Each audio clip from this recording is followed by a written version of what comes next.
Bismillahirrahmanirrahim. Assalamualaikum warahmatullahi wabarakatuh. Selamat pagi. Seperti biasa, hari ini hari kedua BPR. Kita teruskan dengan tajuk ayat majmuk. Minggu lepas ayat tunggal dan minggu ni ayat majmuk. Okey. Sebelum tu kamu buka buku teks muka surat 3. Okey, jilid 1. Okey.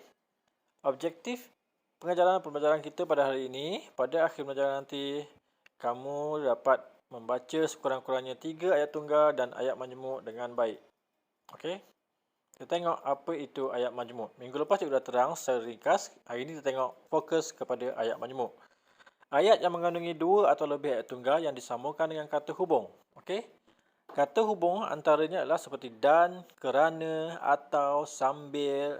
Ada lagi seperti apa? Tetapi, yang. Okey, itu antara kata hubung yang akan digunakan dalam ayat majmuk. Kita tengok contoh. Bagaimana kita nak jadikan ayat itu dan nak tahu macam mana ayat majmuk. Okey, tengok contoh yang pertama, ayat tunggal, kata hubung dan ayat tunggal. Okay, di sini ada 2 ayat tunggal. 1, 2. Ada 2 ayat tunggal kat sini. Cuba tengok ayat tunggal pertama. Ramli pergi ke sekolah. Ayat tunggal yang kedua, Muiz pergi ke sekolah. Okey, Ramli pergi sekolah, Muiz pergi ke sekolah. Cuba tengok ayat majmuk dia. Ramli dan Muiz pergi ke sekolah. Apa yang cikgu tambah dekat situ adalah dan. Dan itu adalah kata hubung. Okey? Nampak tak? 2 ayat tunggal, 1, 2. 2 ayat tunggal digabungkan dengan menggunakan kata hubung dan dia akan jadi ayat majmuk. Ramli dan Muiz pergi ke sekolah. Okey? Boleh faham? Cuba kita tengok contoh yang kedua. Ayat tunggal yang pertama, ayat tunggal yang kedua. Bayi itu menangis. Ayat tunggal kedua, bayi itu lapar. Kita gabungkan 2 ayat tunggal ini supaya menjadi ayat majmuk. Cuba tengok. Bayi itu menangis kerana lapar. Dah jadi satu ayat majmuk. Macam mana boleh jadi satu ayat majmuk ni?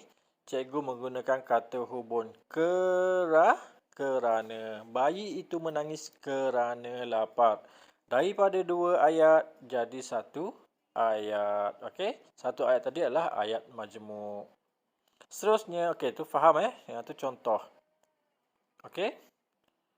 Okey, tengok tadi muka surat 3, lihat gambar dan baca petikan. Dalam petikan ni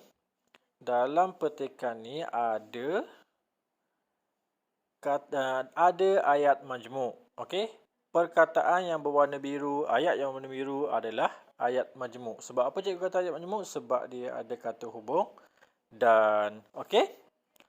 Kamu akan baca habis ayat ni. Nanti kamu lihat dalam petikan itu ada beberapa ayat majmuk. Di sini cikgu dah senaraikan ayat majmuk yang ada dalam petikan tadi. Yang pertama tadi, Nabila melihat ibunya membersihkan ikan, daging dan sayuran yang baru dibeli. Ada dan di situ, perkataan yang warna merah. Wah, segarnya sayuran dan ikan-ikan ini. Ada dan juga di situ. Kita memerlukan vitamin kerana vitamin memberi kita tenaga. Nampak? Ada kerana di situ. Jelas Encik Abdul Aziz kepada Nabila sambil meletakkan barang-barang di atas meja. Perkataan-perkataan cikgu bulat ni adalah kata hubung.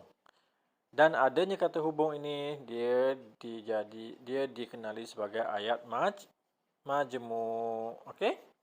Boleh faham Tugas kamu pada hari ini adalah, sebelum tu ingat, ayat majmuk ialah ayat yang mengandungi 2 atau lebih ayat tunggal yang digabungkan dengan kata hubung. Okey. Tugas kamu hari ini, cikgu nak kamu senaraikan ayat majmuk yang terdapat dalam petikan muka surat 3 tadi. Seperti yang cikgu dah tunjuk tadi. Okey? Jadi cikgu nak kamu senaraikan. Ada 4 dekat situ tadi. Okey? Sekian. Terima kasih.